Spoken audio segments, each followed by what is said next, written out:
ఎమ్మిగనూరులో మరోసారి వైసీపీ జెండా ఎగరేస్తామని వైసీపీ అభ్యర్థి మాజీ ఎంపీ బుట్టా రేణుక ధీమా వ్యక్తం చేశారు. మొట్టమొదటిసారిగా బీసీ మహిళగా వైసీపీ అధినేత ముఖ్యమంత్రి జగన్మోహన్ రెడ్డి తనను అభ్యర్థిగా ప్రకటించారన్నారు. ఎమ్మిగనూరులో పెత్తందారులకు పెట్టుబడిదారులకు మధ్య పోటీ ఉందని ఆమె అన్నారు. నియోజకవర్గంలో ప్రజలు వైసీపీకి పట్టం కట్టేందుకు సిద్ధంగా ఉన్నారంటున్న బుట్ట రేణుకతో మా ప్రతినిధి Prasad face to face. Kurnool జిల్లాలో నిన్నటి వరకు నామినేషన్ల పర్వం కొనసాగింది. నిన్నటి రోజున స్క్రూటిన్లు పూర్తి కావడంతో అభ్యర్థులు విస్తృతంగా గ్రామాల్లో మండల కేంద్రాల్లో పర్యటిస్తున్నారు. వైసీపీ అభ్యర్థి ఎమ్మిగనూరు అభ్యర్థి బుట్ట రేణుక మొత్తం డోర్ టు డోరు అదేవిధంగా ప్రజల్లో తిరుగుతూ మొత్తం ప్రజల్ని ఓట్లు అభ్యర్థిస్తున్నారు. వైసీపీ అధినేత ఎమ్మిగనూరు అభ్యర్థిగా బీసీ మహిళకి ఇవ్వడం జరిగింది. బుట్ట రేణుక మనతో ఉన్నారా, ఆమెతో మాట్లాడే ప్రయత్నం చేద్దాం. నిన్నటితో స్క్రూటిన్ పూర్తిగా అయిపోయింది. ఇప్పుడు ఇంటింటికి ప్రచారం జరుగుతున్నారు. ప్రజల స్పందన ఎలా ఉంది? బాగుందండి. ఎందుకంటే ఇన్ని రోజులు జగనన్న చేసిన సంక్షేమ పథకాలే వాటందరికీ కూడా చాలా ఆనందంగా ఉన్నాయి. ఎందుకంటే ప్రతి ఒక్కరి జీవితాలలో ఏదో ఒక విధంగా వాళ్ళకి ఒక మార్పు అనేది వచ్చింది. వాళ్ళలో ఏదో ఒక రకమైన లబ్ధి పొందిన వాళ్ళు ఉన్నారు. కాబట్టి వాళ్ళందరూ చాలా సంతోషంగా ఉన్నారు.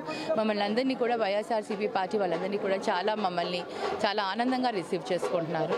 అంటే అసెంబ్లీ ఏర్పడినప్పటి నుండి మొట్టమొదటిసారిగా ఎమ్మిగనూరు నియోజకవర్గానికి ఒక మహిళను కేటాయించడం జరిగింది. అలాంటి పరిస్థితుల్లో ఎలా అనిపిస్తుంది మీకు? అదే అండి, ఒక మహిళా అభ్యర్థిగా అందరూ మహిళల నుంచి చాలా మంచి ఆదరణ, అందరి దగ్గర నుంచి మంచి ఆదరణ దొరుకుతుంది. మొట్టమొదటి మహిళగా నాకు అవకాశం రావడం చాలా గర్వంగా ఉంది. ఎమ్మిగనూరు నియోజకవర్గం ఎక్కడ కూడా అభివృద్ధి జరగలేదని మీ ప్రత్యర్థులు ఆరోపిస్తున్నారు. మరి దీన్ని ఎంతవరకు కరెక్ట్, వాస్తవం ఉంది? వాళ్ళకి అబద్ధాలు తప్ప వేరే చెప్పడం రాదండి. నిజం చెప్పడం అసలు చేత కాదు, ఆ ధైర్యం కూడా లేదు. ఇవాళ ఈ గ్రామంలోనే మేము ఎన్నో లక్షలు ఖర్చు పెట్టి చెన్నకేశవ రెడ్డి గారు ఇక్కడ రోడ్లు వేయించారు, తాగునీటికి అవి ట్యాంకులు కట్టించారు. ఇవన్నీ చేస్తే ఆయన ఇదే ఊరికి వచ్చి ప్రజలే చెప్తున్నారు, ఇక్కడ ఉన్న ప్రజలే చెప్తున్నారు మాకు ఇవన్నీ చేశారు, రోడ్స్ వేశారు, మాకు నీటికి ట్యాంక్స్ కట్టారు. ఇవన్నీ వారి కళ్ళ ముందర కనిపిస్తున్న నిజాన్ని కూడా అబద్ధమని ప్రజల దగ్గర వాళ్ళు చెప్పిపోతే ఇక్కడ ప్రజలు నిజంగా వాళ్ళని అసహించుకుంటున్నారంటే, ఇక్కడే ఇన్ని అబద్ధాలు చెప్తున్నారంటే ఇంకా బయట కూడా ఎన్ని అబద్ధాలు చెప్తున్నారని వాళ్ళకి క్లియర్గా తెలిసిపోయింది. బుట్ట రేణుక స్థానికురాలు కాదు, ఇతర ప్రాంతాల నుండి వలస వచ్చిన నేత అని టీడీపీ నేతలు ప్రచారం చేస్తున్నారు. మరి దీన్ని వాళ్ళకి ప్రచారం చేసే వాళ్ళకి ఏం చెప్తారు? అంటే టీడీపీలో ఉన్న వాళ్ళు కూడా వలస వచ్చిన వాళ్లే అని నాకు తెలిసింది, వాళ్ళు కూడా స్థానికులు కాదని. మరి నేనేమో ఇక్కడే కర్నూలులో పుట్టిన దాన్ని, పత్తికొండలో. మరి అది హైదరాబాద్లో పెరిగాను, కాదనను. మా సంస్థలు అవన్నీ బిజినెస్ హైదరాబాద్లో ఉన్నాయి. గత 10 సంవత్సరాల నుంచి నేను కర్నూలుకి వస్తున్నాను, కర్నూలులో ఎంపీగా చేశాను, కర్నూలులోనే ఉంటున్నాను, ఇక్కడ పనులన్నీ చేస్తున్నాను. ఇప్పుడు ఎమ్మిగనూరుకి అవకాశం ఇచ్చారు నాకు. ఎమ్మిగనూరులో కూడా నేను అలాగే ఉండి ఇక్కడ వీళ్ళకి సేవ చేస్తాను. అప్పుడు అలాగే మాట్లాడారు, ఇప్పుడు అలాగే మాట్లాడుతున్నారు. వాళ్ళు స్థానికులు అయినప్పుడు వేరే వాళ్ళని ప్రశ్నించవచ్చు, వాళ్ళు కూడా వేరే ప్రాంతం నుంచి వచ్చి ఇక్కడ సెటిలర్సే. మరి అలాంటప్పుడు స్థానికులు కాదు అని వాళ్ళు ఎలా మాట్లాడగలుగుతారో నాకు తెలియదండి. బుట్ట రేణుక అత్యంత ధనవంతరాలు, నియోజకవర్గంలో డబ్బు వెదజల్లి ఓట్లు కొనేందుకు ప్రయత్నం చేస్తుందని టీడీపీ నేతలు ఆరోపిస్తున్నారు. మరి దీన్ని ఎట్లా చూస్తారు? అదే చెప్పాను కదండి, వాళ్ళకి ఏం తరక్క ఏదో ఒక ఆరోపణలు తప్ప వేరే ఏదీ లేదు, అటువంటిది ఏం లేదు. స్వచ్ఛందంగా ప్రజలందరూ జగనన్న వెనకాల ఉన్నారు, వాళ్ళందరూ జగనన్నకి ఓటు వేస్తారు, ఫ్యాన్ గుర్తు పైన ఓటు వేస్తారు. నేను నా వైఎస్ఆర్సీపీ నుంచి నించున్నాను కాబట్టి, వైఎస్ఆర్సీపీ అభ్యర్థిని కాబట్టి డెఫినెట్లీ నన్ను ఆదరిస్తారు, ఆశీర్వదిస్తారు. మీ వైసీపీలోనే కొంతమంది అసంతృప్తులు ఉన్నారు. అసంతృప్తులను బుజ్జిగించేందుకు మీ అధిష్టానం కానీ మీరు కానీ ప్రయత్నాలు చేశారా? అందరం కలుపుకొని వెళ్తున్నారా?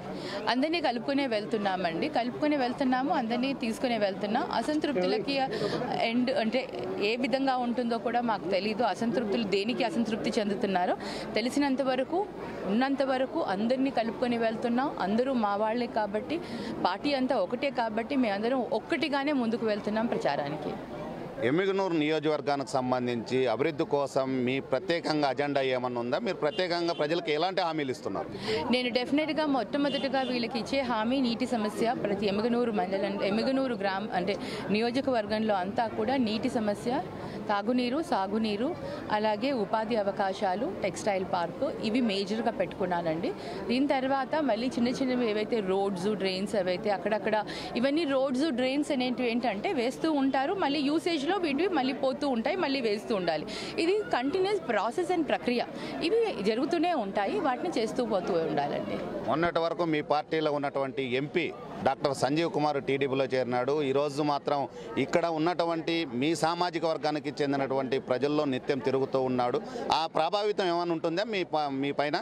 లేదండి, అటు ఏది కూడా పడదు. ఎందుకంటే సంజీవ్ కుమార్ గారిని దగ్గరుండి ప్రజలందరూ చూశారు, ప్రజలే చెప్పారు ఆయన ఏ విధంగా ఆ 5 సంవత్సరాలని ఉపయోగించారు. ఇవాళ వచ్చేసి నేను చేద్దామనుకున్నా కూడా నాకు అవకాశం ఇవ్వలేదు అని ఆయన అంటున్నారంటే అది నిజంగా చాలా ఇదిగా ఉంది.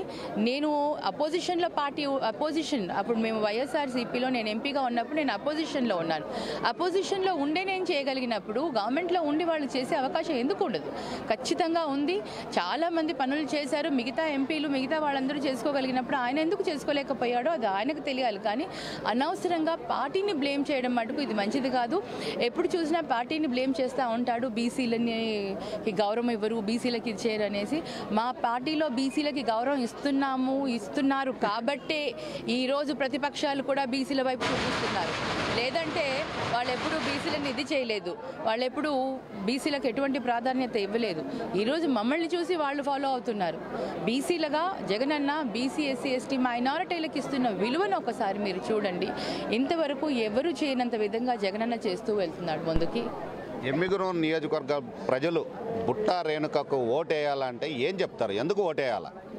అభివృద్ధి చేస్తానన్న ఒక నమ్మకం వారికి. ఇంతవరకు ఎంపీగా కూడా నేను చేశాను, ప్రజలందరికీ అందుబాటులో ఉన్నాను. ఆ నమ్మకం, ఆ విశ్వాసం వల్ల, అలాగే జగనన్న మా పార్టీ వైఎస్ఆర్సీపీ పార్టీ పైన ఉన్న బలం, ప్రజలందరూ కూడా జగనన్న పైన ఉంచుకున్న నమ్మకం, ఆయన ఏదన్నా చెప్పాడు అంటే జగనన్న చేసి చూపిస్తాడు అన్న ఒక నమ్మకం వాళ్ళ పైన, జగనన్న పైన ఉంది కాబట్టి నాకు వాళ్ళందరూ ఓటు వేస్తారు. ఈ ఎమ్మిగనూరు అంటేనే అంతో ఎంతో టీడీపీకి మొదటి నుండి ఫేవర్గా ఉన్నటువంటి నియోజకవర్గం. ఇప్పుడు రెండవసారి వైసీపీ అభ్యర్థిగా మీరు పోటీ చేస్తారు. ఈసారి వైసీపీ జెండా ఎమ్మిగనూరు నియోజకవర్గంలో ఎగరేసే అవకాశాలు ఉన్నాయా? తప్పకుండా ఉన్నాయి. టీడీపీకి అని కాదండి, ఇక్కడ మీరు గతంలో చూసుకుంటే కాంగ్రెస్, టీడీపీ, అప్పుడు వైసీపీ లేనప్పుడు, తర్వాత వైసీపీ వచ్చిన తర్వాత వైసీపీ, టీడీపీ, ఇప్పుడు మళ్ళీ మేము వైసీపీ వస్తుంది.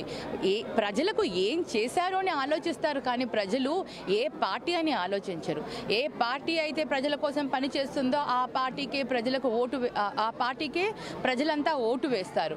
అంతేకాని ఈ పార్టీ ఆ పార్టీ అని కాదు, పని చేసే వారికే ఓటు వేస్తారు. మేము ఈ 5 సంవత్సరాలు పని చేశాము, ప్రజలందరూ కూడా చూశారు, ప్రజలందరూ కూడా సంతోషంగా ఉన్నారు. కాబట్టి డెఫినెట్లీ వైఎస్ఆర్సీపీ పార్టీకే ఓట్లు వేస్తారు.